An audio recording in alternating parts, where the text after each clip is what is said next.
প্রিয় দর্শক, জীবনের সবচেয়ে বড় রহস্য হল ভাগ্য এবং মৃত্যু। আজ আমরা তেমনই 4000 বছরের পুরনো একটি ইসলামিক গল্প নিয়ে এসেছি।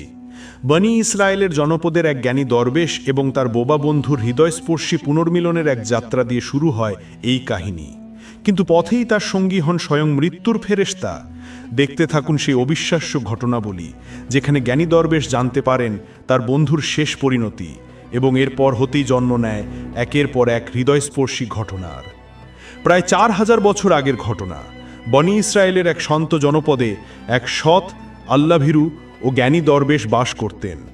তার ছোটবেলার একমাত্র বন্ধু জন্ম থেকেই বোবা এবং এক পায়ে অক্ষম। বহু বছর দেখা হয়নি তাদের। একদিন দরবেশের মনে হলো এতদিন পরে সেই বন্ধুর সঙ্গে দেখা করবেন। পরের দিন ভোরে পায়ে হেঁটে বন্ধুর গ্রামের পথে রওনা হলেন তিনি। গ্রামটি ছিল অনেক দূরে, পথে ছোট ছোট আরও অনেক গ্রাম পড়ছিল। দরবেশ হাঁটতে হাঁটতে নিজের চিন্তায় ডুবেছিলেন। হঠাৎ মাঝপথে এক অপরিচিত লোক এসে তার সঙ্গে হাঁটতে শুরু করল। দরবেশ ভাবলেন সঙ্গী পেলে পথ তাড়াতাড়ি কেটে যায়। তিনি নাম জিজ্ঞেস করলেন। লোকটি বলল, আমার নাম কাবিজ। নামটি শুনে দরবেশের মনে কেমন যেন লাগলো, এই কেমন নাম। কিন্তু তিনি আর কিছু জিজ্ঞেস করলেন না।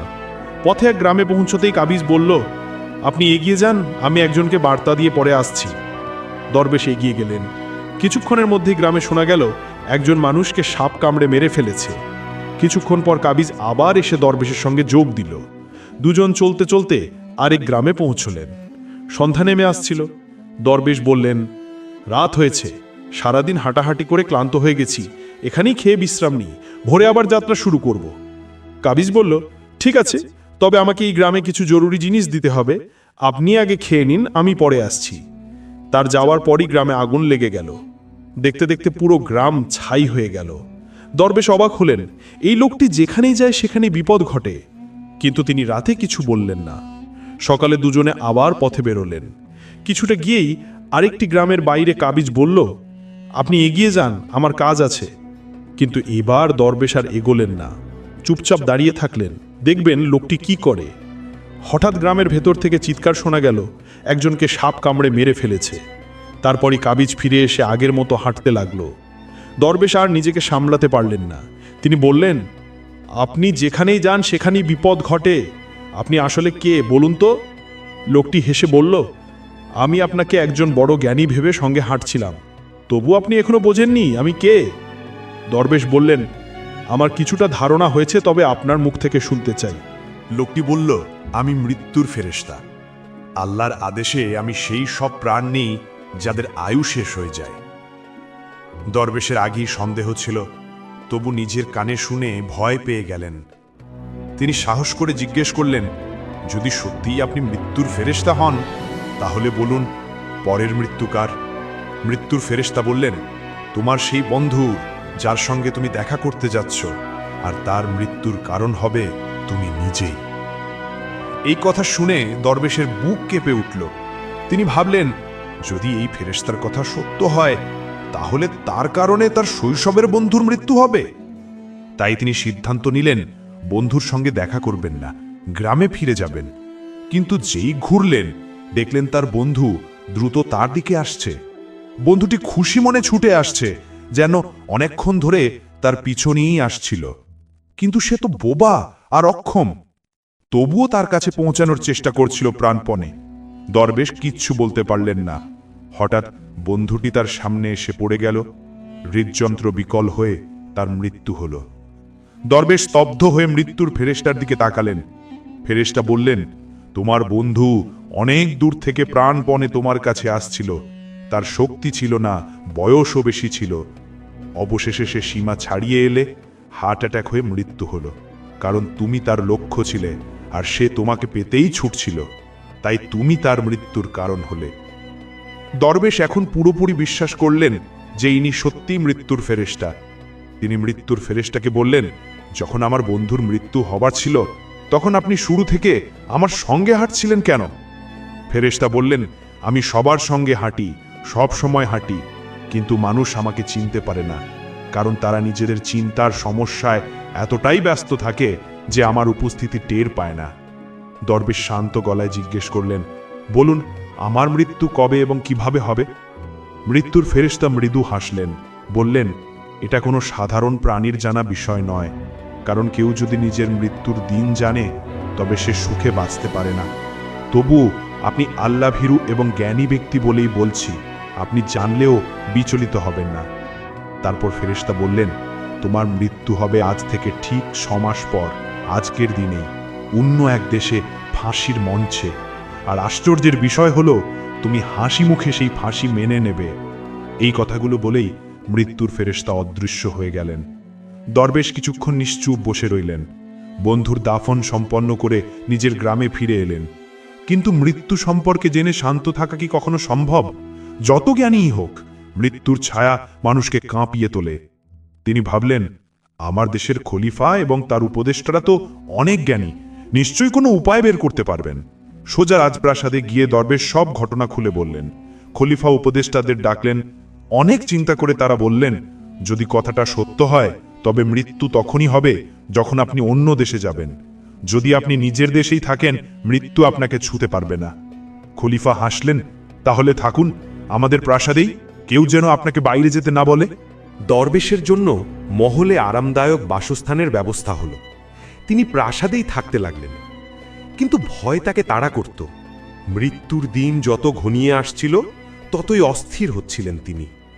অবশেষে সেই দিন এলো যেদিন তার মৃত্যু হবার কথা ছিল। দরবেশ ভয়ে আগে ভাগেই শুয়ে পড়লেন। ভাবলেন, ঘুমিয়ে পড়লে দিনটা দ্রুত কেটে যাবে। কিন্তু ভাগ্য তার সঙ্গে এক নিষ্ঠুর খেলা খেলল। তার এক অজানা অসুখ ছিল, ঘুমিয়ে হাঁটার রোগ। রাত গভীর হলে দরবেশ নিঃশব্দে উঠে দাঁড়ালেন। ঘুমন্ত অবস্থায় মহল থেকে বেরিয়ে গেলেন। কেউ তাকে থামালো না, কারণ তিনি ছিলেন খলিফার প্রিয় অতিথি। হাঁটতে হাঁটতে তিনি পৌঁছে গেলেন ঘোড়াশালায়। চড়ে বসলেন সবচেয়ে দ্রুতগামী ঘোড়ায়। রাতের শেষ প্রহর, চারপাশ নিস্তব্ধ। দরবেশ ঘুমন্ত অবস্থায় ঘোড়ায় চেপে চলে এলেন এক অচেনা দেশে। রাজপ্রাসাদের ফটক পার হয়ে সোজা চলে গেলেন কোষাগার ঘরে, যেখানে স্বর্ণ আর রূপার পাহাড় সাজানো। সবাই তখন গভীর ঘুমে, কোনো প্রহরী চোখও খোলেনি। দরবেশ ক্লান্ত শরীরে মেঝেতে শুয়ে পড়লেন। কিছুই জানেন না তিনি কোথায়, কেন বা কিভাবে এখানে এলেন। ভোরে যখন কোষাগারের প্রহরী ঘরে ঢুকল, দরবেশকে দেখে হতভম্ব হয়ে গেল। মুহূর্তেই খবর গেল রাজপ্রাসাদে। খলিফার আগে ফেটে পড়লেন। এই মানুষটি রাজকোষাগারে ঢুকে চুরি করতে গিয়েছিল, এমন অপরাধ ক্ষমার নয়। তিনি দরবেশকে ধরে আনার আদেশ দিলেন। যখন দরবেশকে আদালতে আনা হলো, খলিফার আগে কাঁপতে কাঁপতে বললেন, যদি তুমি সফল হতে তাহলে আমার রাজ্যের অগণিত মানুষ না খেয়ে মরত। তাই তোমার হাত কাটার বদলে আমি ফাঁসির আদেশ দিচ্ছি, যাতে ভবিষ্যতে কেউ এমন দুঃসাহস না করে। দরবেশ কাঁপা কণ্ঠে বললেন, হুজুর, আমি চোর নই, জানি না কিভাবে আপনার দেশে এলাম বা কিভাবেই ঘরে ঢুকলাম। আমার মৃত্যুর দিন আজ, সেটাই সত্য। খলিফা বিস্মিত হলেন। তুমি জানো আজ তোমার মৃত্যুর দিন? কিভাবে? দরবেশ শান্ত গলায় 6 মাস আগের পুরো ঘটনা খুলে বললেন। মৃত্যুর ফেরেশতার সাক্ষাৎ, ভবিষ্যৎবাণী আর সেই ফাঁসির ভবিষ্যৎ কথা। খলিফা কিছুক্ষণ চিন্তা করলেন, তারপর সৈন্য পাঠালেন প্রতিবেশী দেশে সত্যতা যাচাই করতে। সন্ধ্যায় খবর এলো, সব কথাই সত্য। দরবেশ গত 6 মাস ধরে অন্য খলিফার অতিথি ছিলেন, কিন্তু গত রাতে হঠাৎ অদৃশ্য হয়ে যান। এখন খলিফা বিপাকে পড়লেন। একদিকে নিজের আদেশ, ফাঁসি দিতে হবে, অন্যদিকে দরবেশের নির্দোষ প্রমাণ। উপদেষ্টারা পরামর্শ দিলেন, হুজুর, দরবেশকে কাঁচা সুতো দিয়ে ফাঁসি দিন, এতে আপনার আদেশও রক্ষা পাবে, আবার তার প্রাণও বাঁচবে। সবাই খুশি হলো। মনে হলো এবার হয়তো ভাগ্যকে হারানো যাবে।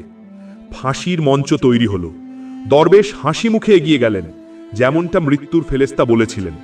সবার সামনে তার গলায় কাঁচা সুতোর ফাঁস পরানো হলো।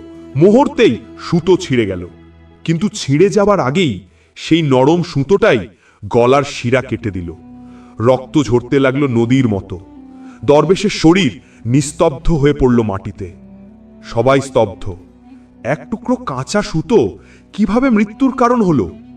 তখনই সবাই বুঝল, ভাগ্যের লেখা কেউ বদলাতে পারে না। যা নির্ধারিত তা হবেই। এই ইসলামী গল্প আমাদের কি শেখায়? আমরা যতই সতর্কতা অবলম্বন করি না কেন, ভাগ্যের লেখাকে মুছে দেওয়া যায় না। প্রতিটি ঘটনার ধারাবাহিকতা আগে থেকেই নির্ধারিত থাকে। তবে বন্ধুরা, শুধুমাত্র একটি জিনিস ভাগ্যকে বদলানোর শক্তি রাখে, আর তা হলো দোয়া। আন্তরিকতা এবং সত্যিকারের মন থেকে আল্লাহর কাছে চাওয়া দোয়া ভাগ্যকেও বদলাতে পারে। তাই আমাদের উচিত সবসময় ভালো ভাগ্য এবং ভবিষ্যতের জন্য দোয়া করা।